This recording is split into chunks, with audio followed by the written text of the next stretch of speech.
Welcome to the newest episode of Beyond the Fame with Jason Fraley. I'm your host, Jason Fraley, picking the brains of the top filmmakers, musicians, and artists of our time. Classic rock band Kansas brings its Point of No Return tour to Capital One Hall in Tysons, Virginia on December 19th.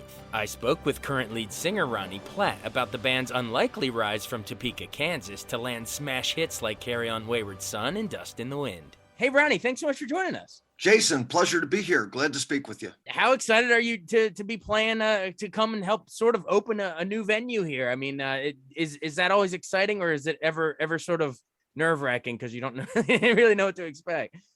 You have me really excited now to know that we're going to be one of the first bands to desecrate it. That's the perfect way to put it, right? Right. No, I mean, we're really looking forward, just to be back out on the road. We've been doing our classics set since May, but boy, we're really looking forward to getting back to doing the Point of No Return anniversary show. And every day we've been adding new songs to that show. So it's pretty challenging, pretty exciting. And we're going to bring something special to our Kansas fans with this new 40th anniversary show. Awesome. And I know you took over as the lead singer, in like 2014, I think Steve Walsh retired. He was the big famous voice back in the old days. How much did the band sort of welcome you with open arms, or how much did you sort of feel there has to be a bit of a, there's a big shoes to fill. That's the iconic voice. But, we've seen other people, Adam Lambert took over for Queen. There's been other name it. It's happened a bunch. But, the guy took over for Journey and sounds just like him. But how big of a tall order is that when you're tapped to do it? Or are you more just like excited, like, oh my God, I'm the new face of this thing? It is a pretty tall order because Kansas music is pretty demanding, very dynamic and very intense music. And Jace, let me tell you, if it's one thing this band never stops doing, it's woodshedding. We rehearse every show that we do. This music demands, high intense practicing and constant drilling, and it's what we do. It's very challenging music. So to take over when I did back in 2014, I think I was a little naive to the workload that I had in front of me. Hey, I'm knocking on the door of 60 here, and I'm singing the stuff that Steve sang when he was 25. Where's the Geritol? Nice. Well, I'm glad you're still woodshedding, as you called it. You got to keep hammering out on the craft every day. Remind us who all from the original lineup is still in the band? The longtime troopers, original drummer, which I stand next to Phil Ehart every night we play, and the man never ceases to amaze me. 71 years old, and he's beating the drums like he's 25. It really is amazing. Phil Ehart on the drums, and of course Rich Williams, original guitar player. Both these guys just been there the whole time, knocking on the door of 50 years of Kansas. And the amazing thing about Phil and Rich is not only their work ethic, but their desire to keep the ball rolling and to keep putting out new music, under the Kansas name is pretty amazing to think that just in the time that I've been in the band, we've put 4 albums out, 2 studio albums and 2 live albums. It's pretty amazing that they have that ambition after all these years. But, adding to that, you've got, the incredible Billy Greer, who's been with the band 40 years now. Amazing. David Ragsdale on violin. He's been with the band 25 years. And of course, the latest addition, the man with the golden resume, Mr. Tom Brislin. I don't know if you're familiar with his background, but explain why he has the golden resume for our listeners that might not know. He was Blondie's keyboard player. He was Meatloaf's keyboard player. He toured with Yes, and if you're touring with Yes, you're no slouch. Right. Not to mention all the prog groups that he works with and has been a part of. It just, I mean, the guy is so talented, it's sickening. It really is. And to have him on board with Kansas just, you know, puts that high octane into the Kansas gas tank, you know? Oh yeah, absolutely. Well, it's got to be a real treat for you to play with all of them. Where were you when you first discovered Kansas? I mean, here you are playing with these guys now, but you probably were a fan of their music, or at least, a contemporary doing your own thing. But remind us, do you remember first hearing them, or just generally, if you don't remember exactly where you were, but just how much that music had an impact on your life? Ironically, I do, because I was in high school when Leftoverture came out. And of course, you couldn't turn on the radio back then and not hear Wayward Son. That was what, 76, right? Carry On Wayward Son? Right, 76. I mean, it was all over the radio, and it really did put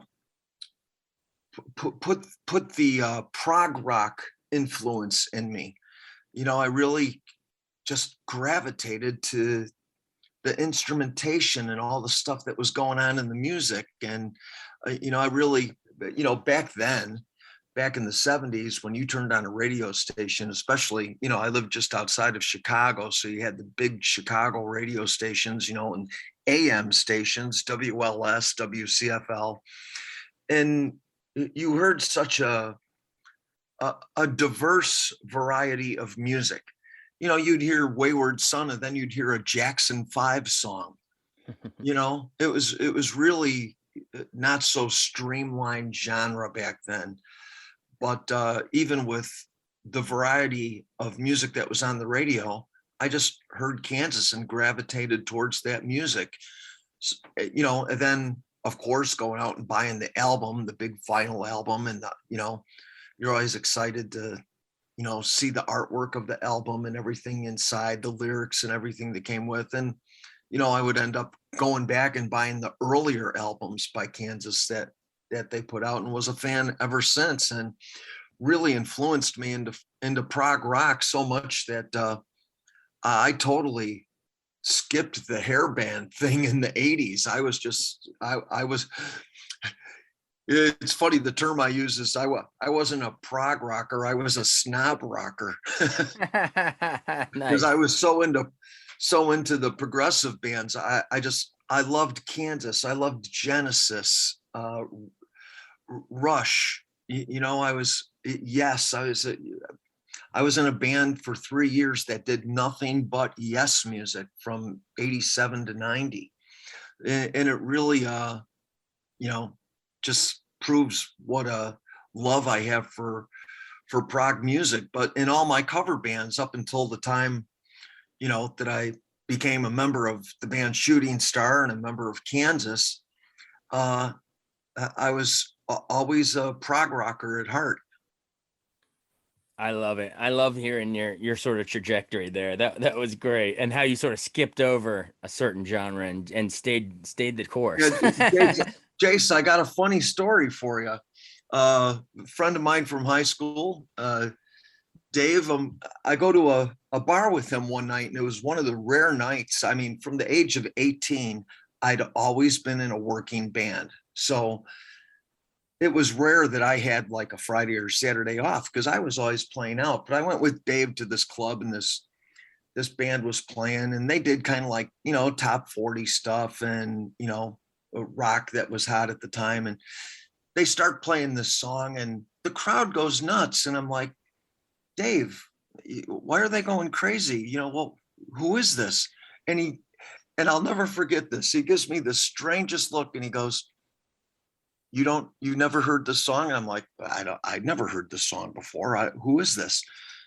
Living on a Prayer by Bon Jovi, Ron. You can't turn on the radio and not hear this. And that only goes to show how isolated and just how entrenched in prog rock I was, that, I turned a blind eye to that stuff. Now, I really appreciate it, because thinking about those bands back then. They had a particular formula, but it worked, and some of the stuff is really good. Definitely. Well, you mentioned, first hearing Carry On Wayward Son. I mean, that's probably the band's most iconic song. Well, I'll get to a couple others in a second, but in terms of that song specifically, what do you think makes it work? Is it true it almost didn't even make it on the record? They had to sort of push for it? Well, it was the last song. The story is that they were pretty much breaking down everything in the studio, and Carrie came in and said, "Hey, I have another song yet," and they worked it out, and in the documentary, Miracles Out of Nowhere, Carrie is explaining how every little segment in that song is a hook. And it really is, the way it starts off with that a cappella beginning is an instant hook. It didn't have some, long beginning that faded in, the vocal right from the beginning was a hook. The first guitar riff is a hook. The second guitar riff is a hook. It just really has all those elements that really seamlessly went together and just really made it a great tune. Oh, it's one of the all-time great songs. And so that was, like you said, that was on Left Overture, but then the follow-up album was Point of No Return, which I know you're calling this this tour that's coming to Capital One Hall. Talk about what makes that song special, and do you know, I know you weren't there at the time, but if the guys sort of told you, how did they come up with the idea to, repeat how long, you got to repeat it a couple times before you get to the actual title? Oh, it's a Point of No Return. Yeah. Just a rocker that Steve and Carrie just knocked out, but of course on Point of No Return is the iconic song Dust in the Wind. And, I always say, where have you not heard Dust in the Wind? You've heard it everywhere, whether it's in your home, in your car, in your dentist office, in the shopping mall, in the elevator. You've heard it everywhere. And it really crossed so many genres of radio stations too, from rock to country to easy listening. It's just a song that's been heard everywhere. And, that also has, such a big thing in bringing Kansas to the popularity that it's seen through the years. Do you think it's because the song sort of reminds us, it's one of those that reminds us of, it's the same as like standing out and looking at the stars. It reminds us how small we are in the whole thing, and that, really we are dust in the wind. I mean, do you think it's because, it speaks to that, and it kind of showed that Kansas could do, more of a slower, thoughtful, melancholic song compared to, Carry On Wayward Son is like upbeat, but that right there, that one is like, that's some deep stuff. It really is, and it's another thing that really drew me to Kansas at a very young age is the dynamics in the songwriting. You've got a heavy rocker like Wayward Son, where you've got screaming guitar and blasting B3 organ, and then you've got Dust in the Wind, which is just this mellow acoustic guitar with this flowing melodic violin solo, and the rest of the library of music of Kansas is everything in between, from really intense progressive rock to quite a few songs that are very God, I say the word commercial, but there's quite a variety, and that's but it's amazing how Kansas can have such a wide variety of writing style, but yet everything is still unmistakably Kansas, and that's one of the things that makes this band great. Yeah. Did you you said unmistakably Kansas. How much do you think that the actual fact that it's they formed what? It's like a garage band in Topeka, Kansas, right? Like, how much do you think that just set the tone for the entire thing? Like those roots in the heart of Kansas. Do you think that is, like, I guess, speak to why it's just the fitting name for the band and the whole sound that they have? Yeah, it's funny, when you really think about it. what the heck was in Topeka, Kansas in 1972? Not much. I mean, it really is amazing. And the amazing thing that how did six guys that have that level of talent, there must have been something in the water in Topeka or something, because I mean, to have six guys at such a incredible level of musicianship come from the same area, and just again to quote the documentary Miracles Out of Nowhere, they were as far as you could be from any kind of music industry stuff. All the anything that was anything was New York or LA. That those were the places where the music was happening, unless with the exception of Motown and Detroit.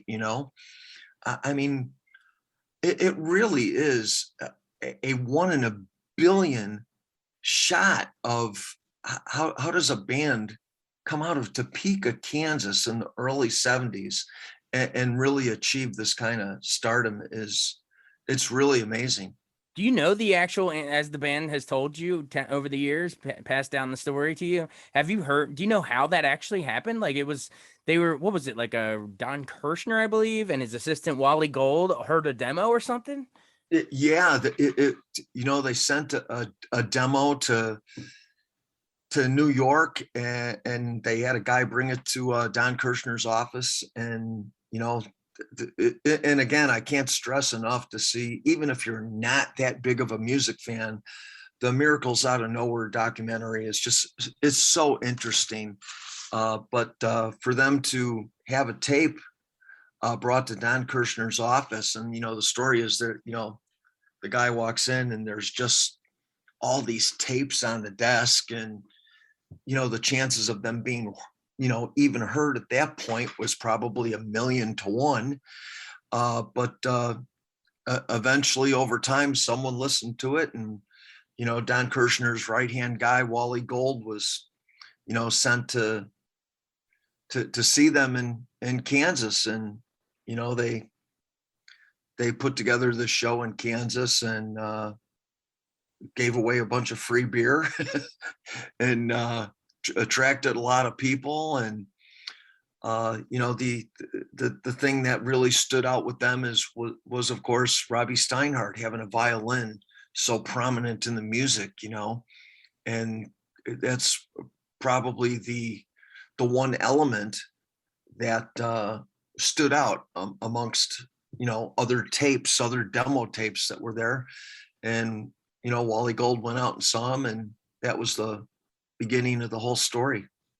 Wow. Yeah, and the documentary, we encourage everyone to check it out. You mentioned it's called Miracles Out of Nowhere. It was in 2015 was when it came out, but I'm sure you can find it streaming. That documentary describes the band, Kansas, touring with some other big acts like Queen, and wasn't there even some like disputes with Steven Tyler out on the road too? It reminds us some of the cool, some fun, juicy elements that the documentary shows.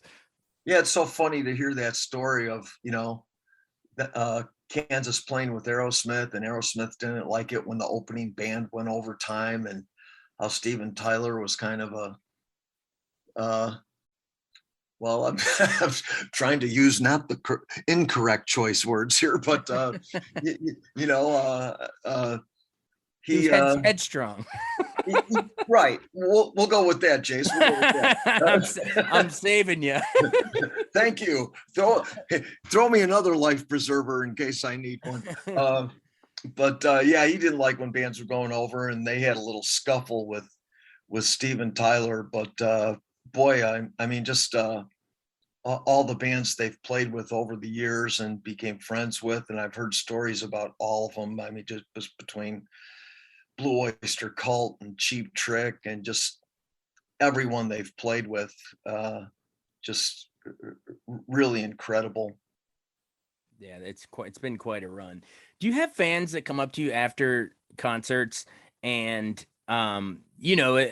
maybe they were so used to the original sound or whatever, and they're not sure to expect with you, you standing in fronting the band now. Do you ever have anyone come up with just positive feedback that says, wow, you know what, that sounded exactly like the original, or close enough? I have to tell you, probably the biggest compliment that I hear, and I hear it often, and it's really flattering, is I'll have, if I'm leaving the casino or running into the people the next morning at the coffee shop or something, they'll come up to me, and the biggest compliment is, we weren't expecting it to be that good. That says it all. A pretty heavy compliment, and it really is. I mean, this band, we're firing on all cylinders, and it's just, our sound is so big, and just our presentation is just, we're really proud of our presentation. Our lighting director, Scott Pearson, does a freaking phenomenal job of just lighting up the stage, and between the intensity of the music and the performance and the light show, and it's really something to see, and we're just so happy that we're able to get this back going again. Awesome. Well, just a final question. I always like ending it sort of on a lighter, funny note, but what did you think when you heard Will Ferrell's legendary rendition in Old School of Dust in the Wind? Did you ever see that? I was really nervous about my job. Not. You thought Will Ferrell might take over? Yeah, that's true. You joined what? Oh, you joined after Old School. So that was Will Ferrell auditioning, but you beat him out for the part, right? Yeah, that is 100%. But if I ever run into Will, I'm going to do my impression of him doing Dust in the Wind. It was absolutely hilarious. But so the funny thing about Will Ferrell is, it is just ironic how much Chad Smith, the drummer from the Chili Peppers, they look like twins. Have you ever seen Chad Smith from the Chili Peppers? I'm gonna pull up a side by side right now. Chad Smith actually wears a T-shirt on stage that says, "I am not Will Smith." Will Ferrell. Oh my gosh! Oh my gosh! You thought I was lying to you? Dang! Oh yeah, you're right. They did like a side by side on Fallon or something, where they were both there, dressed the same. They did a drum off on Fallon, and yeah, I'm remembering this. Pretty funny, but that is good stuff. That is good. Well, anyway, it's proof that the band and the songs live on in all sorts of different kind of pop culture stuff. You'll have a lowbrow comedy from the 2000s still playing those hits that came out in the 70s. It's pretty wild. So the staying power is very impressive. So thanks again for joining us. You were really generous with your time. Again, everyone, it's at the brand new Capital One Hall in Tysons, Virginia. Wow, really looking forward to that. Yeah. You get to desecrate it first, as you said. All right. It's December 19th. So get your tickets now, Kansas. Hey, thanks so much for joining us. I really enjoyed the chat. This was fun. So much, Jason. God, and I can't believe it. We've been gabbing this long now. I got to let you go, but please, everyone, please visit us on kansasband.com.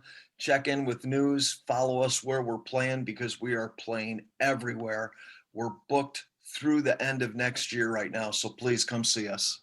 Yeah, you're right. This 20 minutes flew by. It felt like only for a moment, and now the moment's gone. See you, man. Perfect. Thanks, Jace. Thanks so much for joining us on Beyond the Fame with Jason Fraley. Remember to hit the subscribe button and give us a 5-star rating if you like what you hear. We'll see you next time.